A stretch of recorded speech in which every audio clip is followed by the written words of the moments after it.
So hello guys. So ఈ వీడియోలో మనం ఏంటి అని అంటే ఇంపార్టెంట్ కాన్సెప్ట్స్ అనేవి పాలిటీలో ఏవైతే ఉన్నాయో అవన్నీ డిస్కస్ చేద్దాం, ఒక్కొక్కటిగా చేస్తూ మెల్లగా ప్రతి ఒక్కటి. అయితే ఫస్ట్ నేను ఎంచుకున్న టాపిక్ ఏంటి అని అంటే కాన్స్టిట్యూషన్. అసలు ఫస్ట్ కాన్స్టిట్యూషన్ అంటే ఏంటో మీరు క్లియర్గా తెలుసుకుంటే దాని తర్వాత మీకు పాలిటీ అనేది చాలా అద్భుతంగా అర్థం అవుతుంది అనమాట. సో నా ఫస్ట్ టాపిక్ అనేది కాన్స్టిట్యూషన్. చూడండి, కాన్స్టిట్యూషన్ అంటే ఏం లేదండి, set of basic principles and guidelines. ఏంటది? Basic principles and guidelines. అంటే సి, ఎప్పుడైనా ఒక ఇన్స్టిట్యూషన్ నడవాలన్నా, ఒక సంస్థ నడాలన్నా, అలానే ఒక దేశం మొత్తం నడవాలన్నా కూడా కొన్ని బేసిక్ రూల్స్ అండ్ రెగ్యులేషన్స్ పెట్టుకోవాలండి. ఆ రూల్స్ అండ్ రెగ్యులేషన్స్ని ఫాలో అవుతూనే ఎగ్జిక్యూటివ్ అయినా, లెజిస్లేచర్ అయినా, జుడిషియరీ అయినా కూడా పనిచేయాలి. ఓకే, అయితే అలాంటి set of rules and regulations అన్నీ కలిపి ఒక బుక్లో మనం భద్రపరిచేసాం అనుకోండి, దాన్నే మనం ఏమంటాము అని అంటే కాన్స్టిట్యూషన్ అంటాం. సో ప్రతి దేశానికి వాళ్ళ యొక్క కాన్స్టిట్యూషన్ ఉంటుందండి. Just like we India have constitution of India, ప్రతి దానికి కూడా యుఎస్ఏకి యుఎస్ఏ కాన్స్టిట్యూషన్ ఉంటుంది, యూకేకి యూకే కాన్స్టిట్యూషన్ ఉంటుంది, అలానే కెనడాకి కెనడా కాన్స్టిట్యూషన్ ఉంటుంది. ఓకే, అయితే ఈ కాన్స్టిట్యూషన్లో కొన్ని టైప్స్ ఉంటాయండి. ఓకే, అన్ని టైప్స్ నేను ఇందులో డిస్కస్ చేయను, బట్ ఇంపార్టెంట్ టైప్ వచ్చేసి written constitution, unwritten constitution. So written constitution అంటే ఏంటో చూడండి. కాన్స్టిట్యూషన్ ఉంటుందండి, ఈ కాన్స్టిట్యూషన్ అనేది దేశం ఫామ్ అయినప్పుడే కాన్స్టిట్యూషన్ అనేది ఫామ్ అయిపోతుంది. ఈ కాన్స్టిట్యూషన్ని ఫాలో అవుతూ లాస్ అనేవి తయారు చేస్తారు. ఎవరు? లెజిస్లేచర్. అంటే ఎప్పుడైతే మన ఒక దేశం ఫామ్ అవుతుందో, ఎగ్జాంపుల్ ఇండియా ఒక దేశం ఫామ్ అయింది, దేశం ఫామ్ అవ్వగానే 1950లో వీ హ్యావ్ అ కాన్స్టిట్యూషన్. ఆ కాన్స్టిట్యూషన్ని ఫాలో అవుతూ లాస్ అనేవి ఫ్రేమ్ చేస్తారు. ఇప్పుడు ఈ కాన్స్టిట్యూషన్ని, లాని, ఈ రెండిటిని ఫాలో అవుతూ గవర్నమెంట్ ఏం చేస్తుంది అని అంటే పీపుల్ని రూల్ చేస్తుంది అనమాట. పీపుల్ని రూల్ చేస్తుంది. సో ఇది మనకి రిటన్ కాన్స్టిట్యూషన్. ఏంటది? Written constitution. Okay, so second one వచ్చేసి అన్రిటన్ కాన్స్టిట్యూషన్. సెకండ్ వన్ ఏంటండి? అన్రిటన్ కాన్స్టిట్యూషన్. సి, అన్రిటన్ అంటే ఇది రాయకుండా ఉంటుందా అని అంటే ఇది కూడా రాసే ఉంటుందండి. కాకపోతే ఇక్కడ దేశం ఫామ్ అయినప్పుడు సెపరేట్గా ఒక కాన్స్టిట్యూషన్ అంటూ ఉండదు. ఓకే, లెట్స్ సే ఒక కంట్రీ ఈ టైంలో ఫామ్ అయింది అనుకుందాం. ఓకే, ఎగ్జాంపుల్గా ఒక 2000లో ఫామ్ అయింది అనుకుందాం ఒక కంట్రీ. ఓకే, దాని తర్వాత 2001లో they came up with law. Okay, now 2005 they came up with law. తర్వాత ఏమైందంటే 2011లో ఒక లా తయారు చేశారు వాళ్ళు. నెక్స్ట్ 2017లో ఒక లా తయారు చేశారు, 2018, 2022. ఓకే, ఇప్పుడు మనం 2022 వరకు వాళ్ళకి కంటిన్యూస్గా లాస్ ఉన్నాయి. ఓకే, బట్ ద దేశం ఫామ్ అయింది ఎప్పుడు అని అంటే 2000. ఇప్పుడు వీళ్ళకి కాన్స్టిట్యూషన్ అంటూ సెపరేట్గా ఉండదండి. ఇక్కడ లా తయారైందా?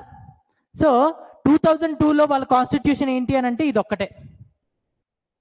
ఓకే, 2002లో వాళ్ళ కాన్స్టిట్యూషన్ ఏంటి అని అంటే ఇది ఒక్కటే. అదే 2005కి వచ్చేసేటప్పటికి 2001లో తయారు చేసిన లా, 2005లో తయారు చేసిన లా, ఈ రెండు కలిపి కాన్స్టిట్యూషన్ అంటాం. ఓకే, అది 2011కి వచ్చేసేటప్పటికి 2001లో తయారు చేసిన లా, 2005లో తయారు చేసిన లా, 2011లో తయారు చేసిన లా. సో వీళ్ళ కాన్స్టిట్యూషన్ అనేది అలా పెరుగుకుంటా పోతుంది. మీరు ఎప్పుడైతే దేశంలో కొత్త కొత్త లాస్ తీసుకొస్తారో కాన్స్టిట్యూషన్ యొక్క సైజ్ పెరిగిపోతూ ఉంటుంది. సో ఈ రోజుటి వరకు దేశం ఫామ్ అయినప్పటి నుంచి ఏవైతే లాస్ తయారు చేసామో ఆ లాస్ అన్నిటిని కూడా కలిపి మనం కాన్స్టిట్యూషన్ అంటాం అనమాట. ఎప్పుడు? అన్రిటర్న్ అయితే. సో రిటర్న్ కాన్స్టిట్యూషన్కి బెస్ట్ ఎగ్జాంపుల్ ఏంటి అని అంటే ఇండియా. అదే అన్రిటర్న్ కాన్స్టిట్యూషన్కి బెస్ట్ ఎగ్జాంపుల్ ఏంటి అని అంటే యూకే, బ్రిటన్. బ్రిటన్లో ఏంటంటే సెపరేట్గా కాన్స్టిట్యూషన్ ఉండదండి. ఫస్ట్ వాళ్ళు ఒక లా తయారు చేస్తారు, ఆ లా తర్వాత కొన్ని సంవత్సరాల తర్వాత ఇంకో లా తయారు చేస్తారు, ఇంకో లా తయారు చేస్తారు. మొత్తం అన్ని లాస్, ఇవాళకి దేశం ఫామ్ అయినప్పటి నుంచి ఎన్ని లాస్ అయితే ఉన్నాయో ఆ లాస్ అన్నిటిని కలిపి వాళ్ళు కాన్స్టిట్యూషన్ అంటారు. సో వాళ్ళకి కాన్స్టిట్యూషన్ అమెండ్ చేయడం అనేది ఈజీ. ఎందుకనంటే జస్ట్ లైక్ సింపుల్గా లాన్ అయితే ఎలా అమెండ్ చేస్తారో అలానే అమెండ్ చేసేస్తారు వాళ్ళు కాన్స్టిట్యూషన్ని. అదే మనకి లా అమెండ్ చేయడం ఈజీ, బట్ కాన్స్టిట్యూషన్ అమెండ్ చేయడం అనేది కష్టం బై యూజింగ్ ఆర్టికల్ 368. అయితే మన కాన్స్టిట్యూషన్ అనేది lengthiest constitution in the world. Lengthiest. ఎందుకు లెంతియెస్ట్ అంటాము అని అంటే, చూడండి, లెట్స్ సే ఇది మన కాన్స్టిట్యూషన్ అనుకున్నాం. మన కాన్స్టిట్యూషన్లో ఫస్ట్ పేజ్ ఓపెన్ చేశారు అనుకోండి, మీకు ఏం కనిపిస్తుందో తెలుసా? ప్రియాంబుల్. ఏం కనిపిస్తుంది? ప్రియాంబుల్. సో మన కాన్స్టిట్యూషన్ ఇలా ఓపెన్ చేయగానే కనిపించేది ప్రియాంబుల్ అనమాట. ప్రియాంబుల్ తర్వాత part 1, part 2, part 3, part 4, part 5 అనుకుంటూ బోల్డ్ అన్ని పార్ట్స్ ఉంటాయండి. ఓకే, మొత్తం ఎన్ని పార్ట్స్ ఉంటాయి అని అనేది చూద్దాం ఒకసారి. సో ఫస్ట్ ప్రియాంబుల్ ఉంటుంది, ప్రియాంబుల్ తర్వాత పార్ట్స్ ఉంటాయి. ఓకే, సో మొత్తం ఎన్ని పార్ట్స్ ఉన్నాయని అంటే 25 పార్ట్స్ ఉంటాయి అనమాట. ఎన్ని పార్ట్స్? 25 పార్ట్స్. అయితే ఒక్కొక్క పార్ట్లో కొన్ని ఆర్టికల్స్ ఉంటాయి. ఎగ్జాంపుల్, పార్ట్ 1లో ఆర్టికల్ 1 to 4, పార్ట్ 2లో 5 to 11, పార్ట్ 3లో 12 to 35, పార్ట్ 4లో 36 నుంచి 51, పార్ట్ 4Aలో 51A, పార్ట్ 5లోకి వచ్చేసేటప్పటికి 52 నుంచి 151. సో ఇలా కంటిన్యూస్గా సో మెనీ ఆర్టికల్స్ ఉంటాయి. అయితే మొత్తం కాన్స్టిట్యూషన్లో ఎన్ని ఆర్టికల్స్ ఉన్నాయనేది మీకు ఎగ్జామ్లో క్వశ్చన్ అడిగితే 448 ఆర్టికల్స్. ఏంటండి? 448 ఆర్టికల్స్. అండ్ లాస్ట్లో మనకు ఉండేవి ఏంటి అని అంటే షెడ్యూల్స్. షెడ్యూల్స్ అంటే ఏంటో చూడండి. కొన్ని మనం ఆర్టికల్స్లో రాయడానికి కుదరదండి. ఎగ్జాంపుల్, ఆర్టికల్ 1 స్టేట్స్ యొక్క నేమ్స్ కానీ, యూటీసీ యొక్క నేమ్స్ కానీ ఇవన్నీ అక్కడే రాసాం అనుకోండి, పేపర్ లెంత్ పెరిగి ఇంత అయింది. అదే ఇలాంటివన్నీ కూడా మనం లాస్ట్లో షెడ్యూల్స్లో పెట్టేసాం. ఇప్పుడు షెడ్యూల్ 1 అని పెడతాం. షెడ్యూల్ 1లో మన దగ్గర ఉన్న స్టేట్స్ నేమ్స్ అన్ని, యూటీసీ నేమ్స్ అన్ని ఇంత పొడుగు రాస్తాం అనమాట. అక్కడ మనం ఆపేవాడు ఉన్నాడు. అవి షెడ్యూల్స్. అయితే షెడ్యూల్స్ అనేవి మనకి ఎన్ని ఉన్నాయి అంటే 12 షెడ్యూల్స్. ఎన్ని ఉన్నాయి?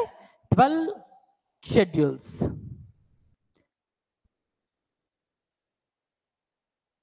ఓకే, సో ఇది కాన్స్టిట్యూషన్ గురించి. I hope this video is clear for you. Please like and subscribe the channel. Thank you guys.